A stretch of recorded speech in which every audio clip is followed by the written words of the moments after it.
Hey, we have got, to get going here, how many of you have animals? Well, we brought in Coffee Time USA's veterinarian, Victor Victoria.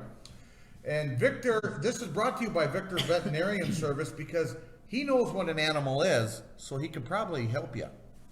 Give us the music. Good enough. This is veterinarian Dr. Victor Victorian with your animal report for Coffee Time USA TV. We're talking about horses today. Not horsing around now. Oh, of course not. No. And just some tips when you see a horse for sale advertised, some things that as a veterinarian I think you need to know before you purchase the horse. I've been thinking about it, so this is good timing. Okay. So if you see an ad that says the horse is friendly, what that means is it'll come up to you in the pasture, but you may not be able to catch it. Seasoned means tired and broken down. Been there. Bomb-proof means it's ready for retirement. Uh-oh. Gentle, well, that's usually a lie. Good with kids really means it doesn't like adults much, and his back probably hurts and it prefers riders who don't weigh so much. If it says it's a man's horse, it means you'll have to be a weightlifter to stop this one. Of course. Needs experienced rider, means it bucks, it spooks, and runs away or rears. If it says it's a prospect, it means it may be able to perform as required in a few years. If it says it's broke, it means it's green broke, just barely.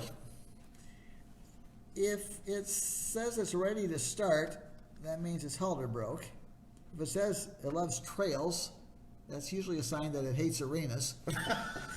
And if it says he's been successfully shown, it means that no one was killed at the one schooling show he was taken to.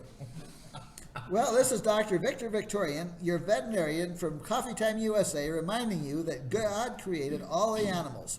Just look at his creation. It is marvelous. Give us the music, Harriet.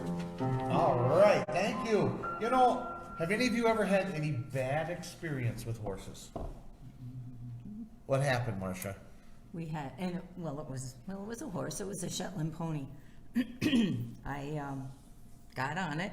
We had a saddle on, and they didn't tighten it. And I got on, and I'm hanging on. I was little, and the saddle going underneath, and I'm like underneath.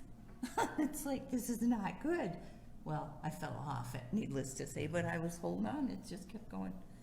He was not a nice little horse either. He was kind of nibbly. Yeah. I had a horse when I was in high school and lived out west, and I rode it out a country road and then headed way back up in the hills. Got way back up in there, and I got off to take a break, and I had it by the reins, and it reared back, pulled the reins out of my hand, and ran all the way home, and I had to walk all the way back home.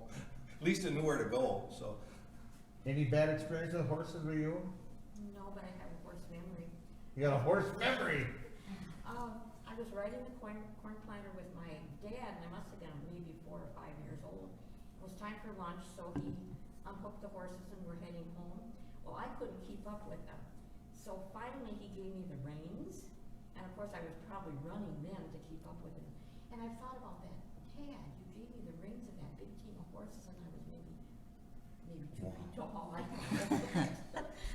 but I was pretty Think she was short? little. I wish I had a video of that. Well, it was about 20 years ago. I was home. My sister and her husband have always had horses, not anymore, but she said, you just got to show it who's boss. I grabbed the reins and the thing jumped and kicked me in the chest. I thought I broke every rib, and that's the last time I tried riding a horse. I love the thrill that I feel when I get together with God's wonderful people. Love the thrill that